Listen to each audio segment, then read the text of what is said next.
एक नाम जो पूरे यूरोप से अपनी मजबूत आवाज़ में उभरता है वो है चौधरी परवेज़ लोसर साहब का, जो पिछले 30 साल से यूरोप में पाकिस्तान के नाम पर ना सिर्फ कम्युनिटी को एक प्लेटफॉर्म पर इकट्ठा करने की कोशिश कर रहे हैं, बल्कि कश्मीर में होने वाले भारतीय मुजालिम के लिए जो इनकी खिदमात है, शायद पाकिस्तानी कम्युनिटी उतने उस अंदाज में जितना इनका हक बनता है खराज तहसीन पेश नहीं कर सकी।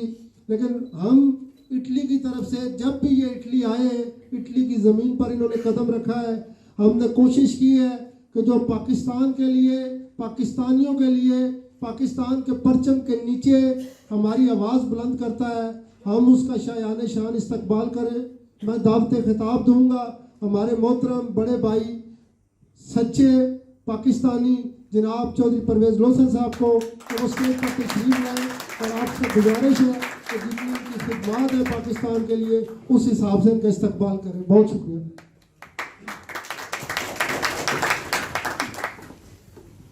मैं अपनी गुफ्तगू का आगाज़ मीरे कायनात के दो कौल से करूँगा। दुनिया में जियो तो दुनिया वाले तुम्हारे मुश्ताक बन जाएं, जब मरो तो तुम पे रोएं।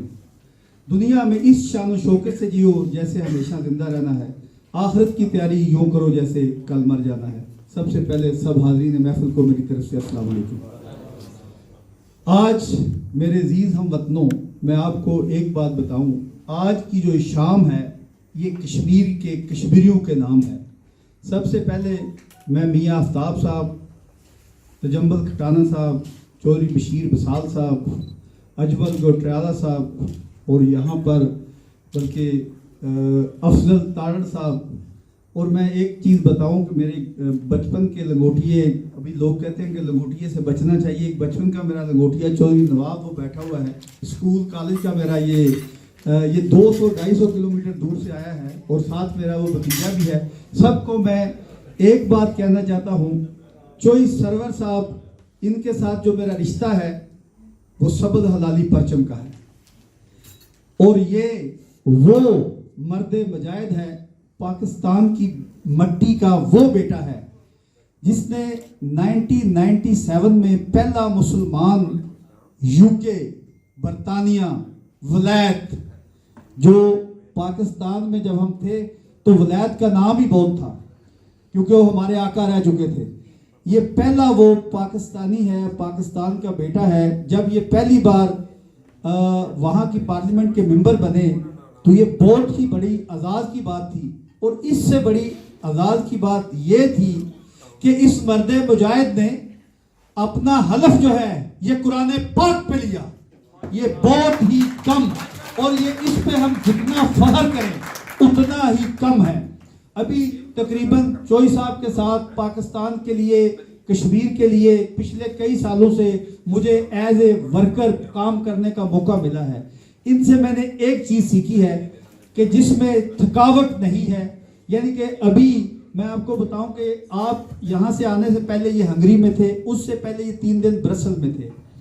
आजकल क्योंकि सोशल मीडिया से आप सब लोग वाकिफ़ हैं कि GSP प्लस का जो एक सोशल मीडिया पे पाकिस्तान के खिलाफ एक 5th जनरेशन वार चल रही है और उसमें कई हमारे नादान मिनिस्टर या एडवाइज़र भी हैं जो बगैर सोचे समझे मीडिया को खबर दे देते हैं जो कि सरासर गलत होती है। फिर 2013-14 में जो हमें GSP प्लस का स्टेटस मिला तब भी चोई साहब गवर्नर थे और आप लोग को ये पता है गवर्नर का ये पोर्टफोलियो नहीं है, ये एज ए ओवरसीज पाकिस्तानी और ब्रिटिश पार्लियामेंटेरियन के तौर पर यूरोपियन पार्लियामेंट में, अभी मुझे क्योंकि मैं पिछले 2002 से यूरोपियन पार्लियामेंट में जा रहा हूँ, मैंने प्रेसिडेंट मुशर्रफ जैसे बंदे को भी यूरोपियन पार्लियामेंट में वेलकम किया है। हम ढूंढ कर बड़ा भाग दौड़कर 6 से 7 MEP से ज़्यादा जमा नहीं कर सकते थे और वो भी हम तरले के ऊपर करते थे। अभी चोई साहब ने 2.5 दिनों में तकरीबन 2 दर्जन से ज़्यादा मेंबर यूरोपियन पार्लियामेंट के साथ बात की और मैं आपको ये बताऊं, आप लोगों की दुआओं से, 22 करोड़ अवाम की दुआओं से जीएसपी प्लस का स्टेटस, जो कि अभी हमारे खिलाफ 2 रेजोल्यूशनें भी आई हैं, अल्लाह ने पाकिस्तान का ये बेटा, इसके नाम हमेशा ये इज्जत रखी है। अभी मैं आपको आज गारंटी से कह देता हूं कि ये स्टेटस फिर हम जीतेंगे। और अभी बात करते हैं कश्मीर की। जब कश्मीर की बात हो, पाकिस्तानी कौम, बल्कि कायद का फरमान था कि कश्मीर पाकिस्तान की शाह रग है, बल्कि पिछले कई सालों से मसला कश्मीर के ऊपर इंडिया, अभी कई बार जब यूरोपियन पार्लियामेंट में थे तो जाहिर है कि जब पार्लियामेंटेरियन से बात की जाती है तो मैं जाहिर है कि जज्बात से नहीं, लेकिन जब आप लोगों से बात करूं तो मैं एक बात आपको बताना चाहता हूं, हमारा एक अज़ली दुश्मन है, वो है इंडिया। इंडिया का एजेंडा लेकर जो हमारे अंदर बैठे, हमारी सभा में बैठे, हम उसका भी वही हाल करेंगे जो अभिनंदन और कुलभूषण का किया था। क्योंकि हमारे 70 साल से 72 साल से हमारे बहन भाइयों के ऊपर जो जुल्म कर रहे हैं, इंडिया जो अभी उनका प्राइम मिनिस्टर है नरेंद्र मोदी, वो एक दहशतगर्द था, दहशतगर्द है, और उसका जब से वो प्राइम मिनिस्टर बना है, दूसरी टर्म में भी उसने हमेशा पाकिस्तान के अंदर सर्जिकल स्ट्राइक करने के ख्वाब देखे और बड़ा कहा कि पाकिस्तान के अंदर हम ये करेंगे वो करेंगे। लेकिन एक चीज आप लोगों के ज़हन में होनी चाहिए, पाकिस्तान का झंडा जो है, इसको जो पकड़ेगा, जो उठाएगा, ये वतन का फ्लैग, सबज हलाली परचम, मेरा ये ईमान है कि सबज हलाली परचम उठाने के लिए हलाल ज्यादा होना जरूरी है, क्योंकि ये परचम है ही उसका जो हलाल ज्यादा है। अभी दूसरी बात मैं आप लोगों को यह भी बताता जाऊं, पाकिस्तान की खिदमत इस्लाम की खिदमत है। फौज पाकिस्तान जो है ये यार रसूलुल्लाह की फौज है, ये मुल्क यार रसूलुल्लाह का है।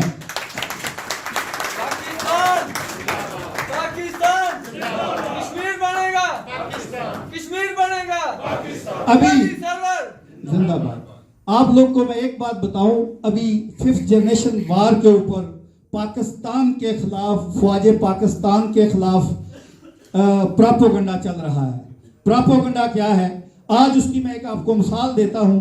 गवर्नर पंजाब आज इटली में आए हैं, यहां की जो एजेंसी है, यानी कि अभी इस्टेब्लिशमेंट, दुनिया में कहते हैं कि इस्टेब्लिशमेंट का किरदार क्या है, वो लोग जो इस स्टेज पे खड़े होकर इस्टेब्लिशमेंट या फौज पाकिस्तान को गलत कहते हैं, यहां पर चोई सरवर साहब आज आए हैं।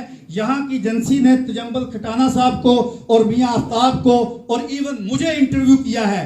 क्या हम यहां की एजेंसी के खिलाफ हो जाएं? नहीं, ये इनका काम है, स्टेट की हिफाजत करता इनका काम है। यही एजेंसी जब हमारी काम करती है, जब हम गद्दारों को पकड़ते हैं, जब हम उन लोगों को पकड़ते हैं जो पाकिस्तान के अंदर दखल अंदाजी करते हैं, तो हम में से आवाज उठाने वाले ये कहते हैं ये पाकिस्तान की फौज और ये एजेंसी क्या कर रही है दुनिया में।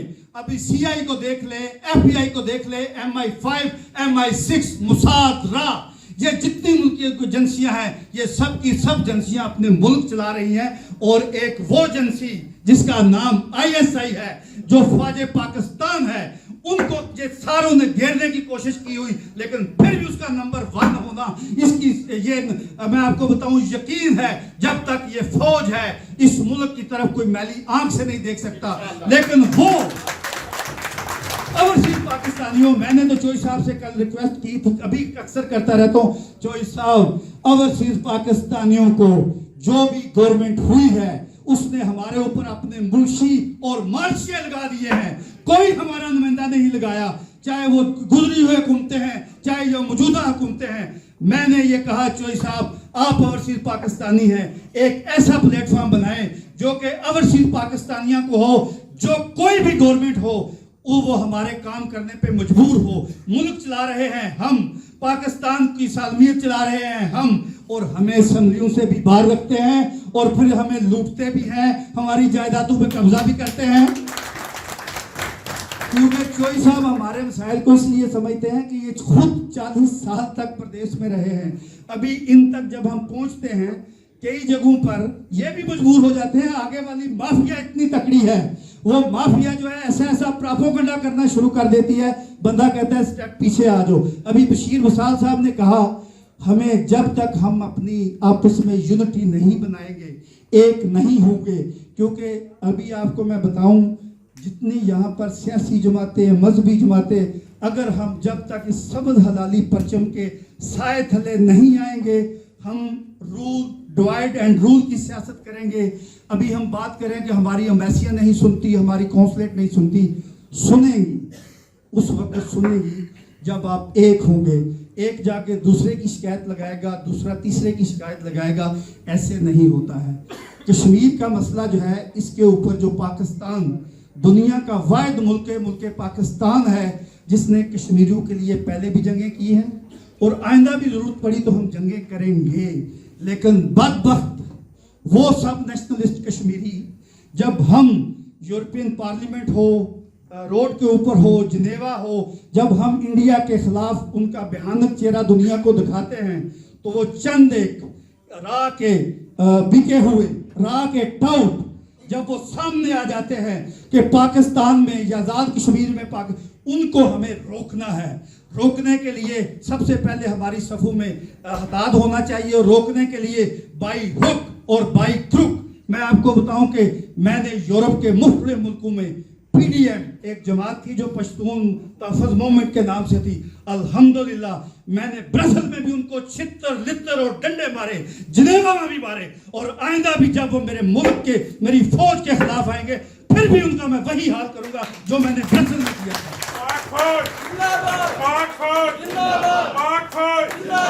और क्योंकि अभी हम चोई साहब की बातें सुनेंगे, सिर्फ मेरा एक बीइंग ओवरसीज पाकिस्तानी, अगर ये जो आप लोग बैठे हुए हैं, असल ताकत आप लोग हैं।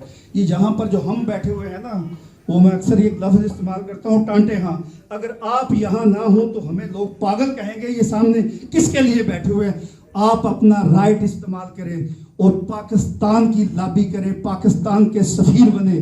जो सरकारी सफ़ीर आते हैं, इनकी हदबंदी है, ये कहते हैं कि हमें यहाँ से आगे नहीं जा सकते। आप यहाँ के वोटर हैं, सपोर्टर हैं, और यूके का ब्रेक्जिट के बाद, अगर मैं आपको दिल की बात बताऊं, अगर मेरा ये दिल मानता है कि अगर यूके के बाद सबसे बड़ी पाकिस्तानी कम्युनिटी इटली में है, आप लोगों को एक होकर अपने नौजवानों को यहाँ की पार्लियामेंट में भेजना है, यहाँ के अदारों में भेजना है, ताकि वो पाकिस्तान और इटली के तल्लुकात बेहतर करें। और हमारे जो लोग यहाँ बैठे हुए हैं, हम सब इटली से भी उतना ही प्यार करते हैं जितना पाकिस्तान से करते हैं। क्योंकि मैं आपको बताऊं कि हमारा यहाँ जहाँ जहाँ है लॉ ऑफ लैंड को हम मानते हैं और मानते रहेंगे। अभी जब हम पाकिस्तान का फ्लैग लगाएं तो साथ इटली का भी लगाना चाहिए। जैसे हम पाकिस्तान का 14 अगस्त मनाते हैं, इटली का भी यौम आज़ादी हम उसी खुशी से मनाएं, उतने वल्वले से बताएं, क्योंकि इस मुल्क ने हमें पनाह दी है, हमें इज्जत दी है, काम दिया है, नाम दिया है। इसलिए जिस मुल्क में भी आप हों, उस मुल्क का भी वही ख्याल रखें जो पाकिस्तान का होता है। आखिर में मेरे एक नारे का जवाब दे, पाकिस्तान, पाकिस्तान। अस्सलाम वालेकुम।